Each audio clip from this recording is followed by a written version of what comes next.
ബോധമുള്ളവനിത് കണ്ടാൽ മനസ്സിലാവും. ഇത് പ്രകൃതിയുടെ ഒരു നിയമമാണ്, വളരെ ക്രൂരം തന്നെയാണ്. അതായത് സർവൈവർ ഓഫ് ദ ഫിറ്റസ്റ്റ്. ദുർബലനാണോ എങ്കിൽ ആക്രമിക്കപ്പെടും. ഇനിയിപ്പോൾ ആരെ ആക്രമിക്കണം വെച്ചാൽ ഇവിടെ ആക്രമിക്കണമെന്നാണ് നമുക്ക് സ്വന്തം തള്ള തന്നെ വീക്കാണ്, നിലനിന്നും പോകാൻ സാധ്യതയില്ല എന്ന് കാണുമ്പോൾ ഈ പറഞ്ഞ ഒരാളെ വേസ്റ്റ് ആക്കാൻ പറ്റില്ലല്ലോ. ഇപ്പോൾ തള്ള തന്നെ ആ കർമ്മങ്ങൾ നിർവഹിക്കാൻ കയറ്റി എത്തിപ്പിടിച്ച് ബാക്കിയുള്ള ജീവനും കൂടി ഒന്ന് തീർത്തിട്ട് എന്നിട്ട് ആർക്കും ഉപകാരമില്ലാണ്ടിരിക്കേണ്ട ആവശ്യമില്ലെന്ന് വെച്ചിട്ട് ബാക്കിയുള്ള മക്കൾക്ക്, അത് സ്വന്തം കൂടപ്പുറപ്പുകൾക്ക് അങ്ങോട്ട് കൊടുക്കാൻ.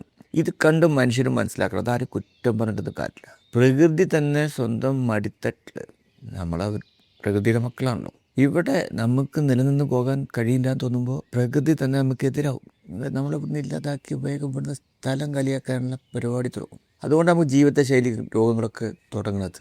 ഇവിടെ ജീവിക്കണമെന്നുണ്ടെങ്കിൽ ഒറ്റ വഴിയുള്ളൂ, കരുത്ത് കൂട്ടുക. അല്ലാണ്ട് പരാതി പറഞ്ഞ് എൻ്റെ അമ്മ എന്നെ തല്ലിയെന്നോ, കൂടപ്പറപ്പോട് തല്ലിയെന്നോ, ഫാദർ തല്ലിയെന്നോ, അല്ലെങ്കിൽ നാട്ടുകാർ തല്ലിയെന്നോ, ഫ്രണ്ട്സ് കുഴപ്പത്തിലാക്കിയെന്നൊന്നും പറഞ്ഞിട്ട് കാര്യമില്ല. ദുർബലരാണോ ആ ദുർബലത ഇല്ലാണ്ടാക്കാൻ വേണ്ടിയിട്ട് ആണ് പോലും. അതായത് നമ്മുടെ ഉള്ളിൽ കഴിവുണ്ട്, ഒന്നാഞ്ഞു പിടിച്ചാൽ പരിഹാരമുണ്ട്.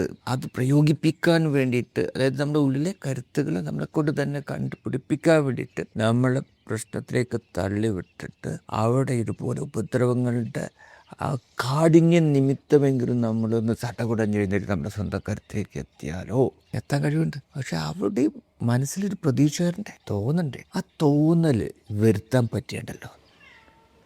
ഈ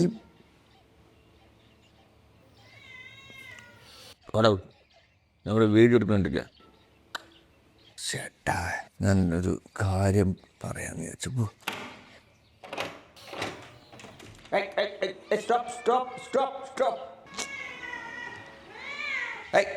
ഇതാണ് അല്ലേ അതിജീവനത്തിൻ്റെ മാർഗ്ഗമാണ് ഇവിടെ കണ്ടത്. എനിക്ക് തോന്നി പുള്ളിനെ കൺട്രോൾ ചെയ്യാൻ പറ്റുന്നു, പക്ഷെ മിടുക്കന ഉള്ളിലേക്ക് കയറിപ്പോയി. ഈ തത്വമാണ് നമ്മളും പ്രയോഗിക്കുന്നത്. പറ്റും, വഴിയുണ്ട്.